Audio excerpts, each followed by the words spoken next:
그리고 두 번째는 우리는 영적인 가족을 필요로 하는 이유는 성장을 위해서 필요로 합니다. 내가 영적으로 성장하고 영적으로 성숙하기 위해서는 반드시 형제 자매의 도움을 필요로 합니다. 반드시 영적인 가족의 도움을 필요로 하는 거예요. 성경 에베소서 4장을 보겠습니다. 에베소 4장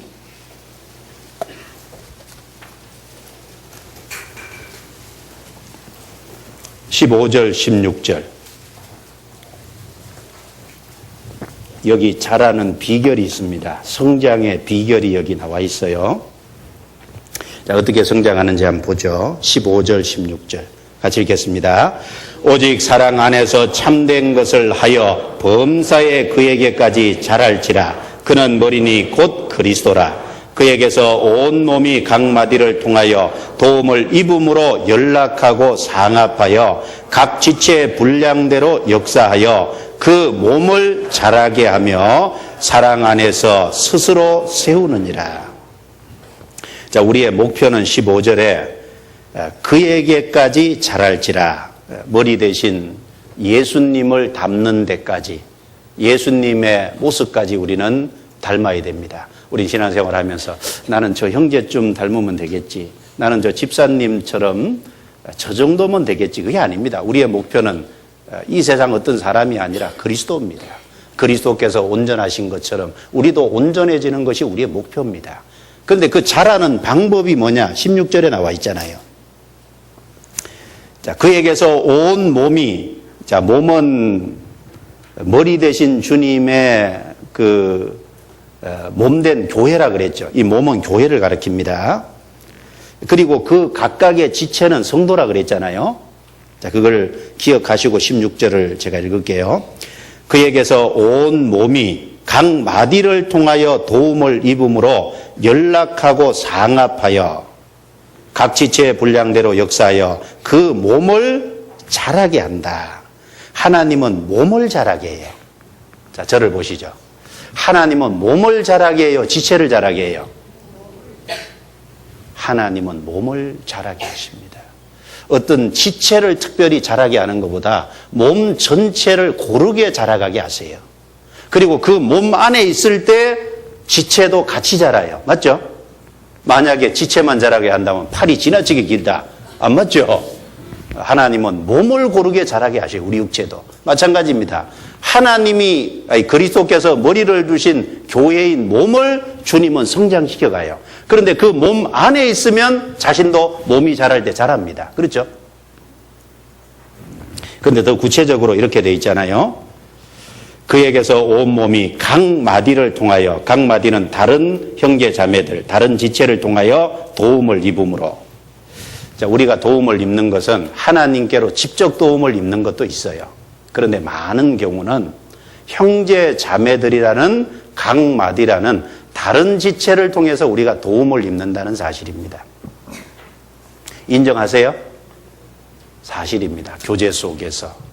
그리고 이 무리 속에서 형제 자매라고 하는 다른 지체를 통해서 우리는 많은 도움을 받아요. 그리고 연락하고 여기 상합한다 그랬죠. 여기 연락하고 상합한다는 걸 제가 원어를 찾아봤거든요.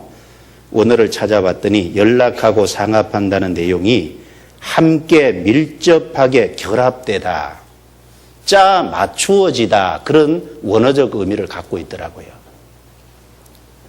예를 들면 이 팔이 어깨예요. 탈골되면 아무 힘도 못 쓰잖아요. 여기 딱 짜 맞추어서 결합되어 있기 때문에 정상적으로 팔이 움직이고 손의 역할을 할 수 있습니다.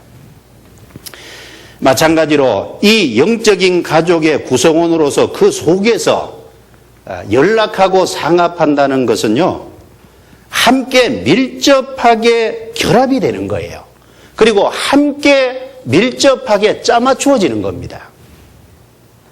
내가 마지 못해서 어쩔 수 없이 다른 사람의 손에 이끌려서 하기 싫은데 교회를 왔다 갔다 그래서는 그 사람 성장 안 됩니다. 절대 성장 안 됩니다. 그래서요, 썬데이 크리스찬이 되면 성장이 없어요. 이것은 구원받은 여러 사람들이 서로 밀접하게 결합이 돼야 돼요.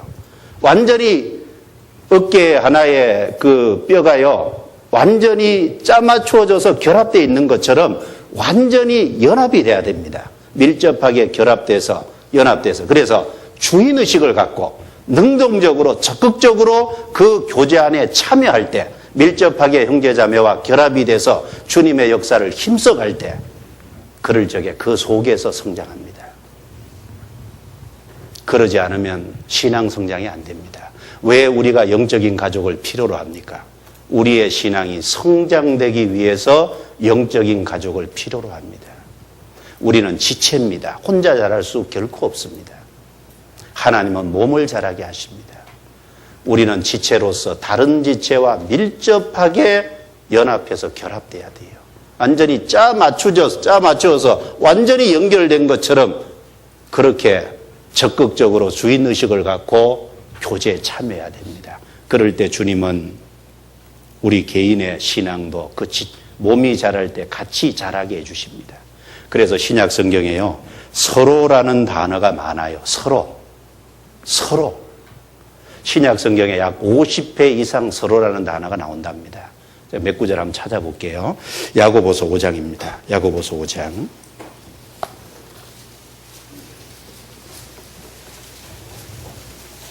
야고보서 5장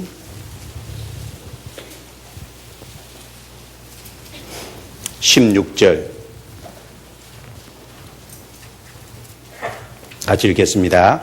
이러므로 너희 죄를 서로 구하며 병 낫기를 위하여 서로 기도하라. 의인의 강구는 역사하는 힘이 많으니라. 여기 죄도 서로 구하라 그랬고 병 낫기를 위해서도 여기 서로 기도해 주라. 자기의 약점도 서로 구하고 병 낫기를 위해서도 서로 기도도 해주라. 물론요, 이 죄를 구할 때 하나님 앞에 내 잘못을 구하는 자백이 있고 또 구원받은 성도 서로 교제 속에서 내 허물과 죄를 이제 들춰내고 그것이 부끄럽지만 고쳐지기 위해서 형제 자매들에게 기도를 구하는 그런 경우가 있을 겁니다. 그런데 좀 조심해야죠. 형제 자매들 앞에서 죄를 구할 때는 좀 조심해야 됩니다. 왜냐하면 구원받은 지 오래된 사람, 예를 들어서 한 15년 된 사람이 구원받은 지 이제 1년 된 사람 앞에서 나는 담배도 못 끊었어요. 그거 유익이 안 되겠죠. 그럴 때는 자기보다 더 신앙이 위에 있는 사람, 그렇죠? 그걸 이제 받을 수 있는 사람에게 같이 기도해 주기를 구할 수 있겠죠. 그러니까 형제 자매들 사이에서 죄를 구할 때는 이것이 정말 유익이 될까? 이 허물을 들춰내서 정말 하나님께 영광이 될까? 그걸 깊이 생각을 해봐야 돼요. 그리고 말할 수 있을 겁니다. 그러나 하나님 앞에 내 허물을 얘기하는 건 어떤 것이든지 다 얘기해야죠. 그건 당연할 겁니다. 그래서 심지어 자기의 허물을 얘기하는 것도 서로라 그랬어요. 그리고 병 낫기를, 병은 참 육신에 고통을 주고 어려움을 주잖아요. 그럼 병 낫기를 위해 서로 기도해 주라고. 제가 여쭤볼게요. 다른 사람의 병이 들었는데 그 사람 병을 낫기를 위해서 기도해 주려면 전혀 모르는 사람 기도가 됩니까 안 됩니까? 잘 안 되죠. 평상시에 서로 밀접하게 교제하고 연결되어 있어서 정말 서로 연합되어 있는 그 사람을 위해서는 마음 중심에서 기도가 돼요. 그렇죠? 그런데 전혀 모르는 사람, 이름만 들은 사람은 한두 번은 기도해 줄 수 있어도 잘 안 돼요. 맞죠? 자, 이런 것을 위해서도 사실은 기도를 위해서도요, 교제가 잘 될 때 그 사람을 위해서 그것도 진심으로 아마 기도를 해줄 수 있을 겁니다.